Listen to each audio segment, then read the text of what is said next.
చాలా మంది తల్లిదండ్రులు సార్ కొడితే వెళ్ళి కంప్లైంట్ పెడితే వాళ్ళు కొట్టడం గట్రా చేస్తున్నారు కదా, దీని మీ అభిప్రాయం? అదే అండి, తల్లిదండ్రులు చేసిన తప్పుల వల్లనే ఇలా పిల్లలు కూడా అదే నేర్చుకుంటారు.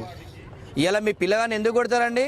హోంవర్క్ చేయకుండా కొడతాడు, చదవకుంటే కొడతాడు, అల్లరి చేయకుంటే కొడతాడు, డిసిప్లిన్గా లేకుంటే కొడతారు తప్ప ఇలా పిల్లల పైన ఎలాంటి కోపం ఉండదండి. ఎందుకంటే పిల్లలంటే ఇలా గురువుకి ఎవరికైనా వాళ్ళ సొంత పిల్లలానే బాగా చదువుకోవాలనే ఉద్దేశంతో చెప్తారు తప్ప ఇలా పిల్లల్ని వట్టి కొట్టడానికి ఉండదు. ఎందుకంటే పిల్లలు భవిష్యత్తులో ఇలా పిల్లగాడు గొప్పోడై ప్రయోజకుడు అయిన తర్వాత చెప్పుకుంటాడు, సార్ అరే నా స్టూడెంట్కి ఇలా గొప్పోడైండు అని చెప్పేసి ఇలా ఆ విధంగా చూస్తారు. కానీ ఇలా తల్లిదండ్రులే పిల్లగాని కొట్టంగానే తల్లిదండ్రులందరూ కలిసి చుట్టాలందరూ పోయి టీచర్లను కొట్టడము. ఇలా గవర్నమెంట్ కూడా కొన్ని సిస్టమ్ మార్చాలండి. గవర్నమెంట్ కూడా ఇలా టీచర్ కొడితే టీచర్ సస్పెండ్ చేయడం అనే విధానం జీవోని మనం తీసేయాలి. ఇలా పిల్లగాళ్ళని వట్టి ఎందుకు కొడతారండి టీచర్లు? ఇలా మనమందరం చదువుకున్నాము, ఇలా ప్రతి ఒక్కరు కూడా చదువుకున్నారు.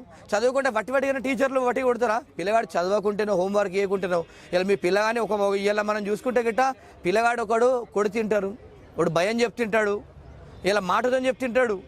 ఆ విధంగా ఉండి ఇలా పిల్లగాన్ని గొప్ప చేయాలి, పిల్లగాన్ని బాగా చదివిపోయాలి, మా స్కూల్ అయితే పిల్లగాడు మంచిగా చదువుకోవాలని చెప్పి ఉద్దేశంతో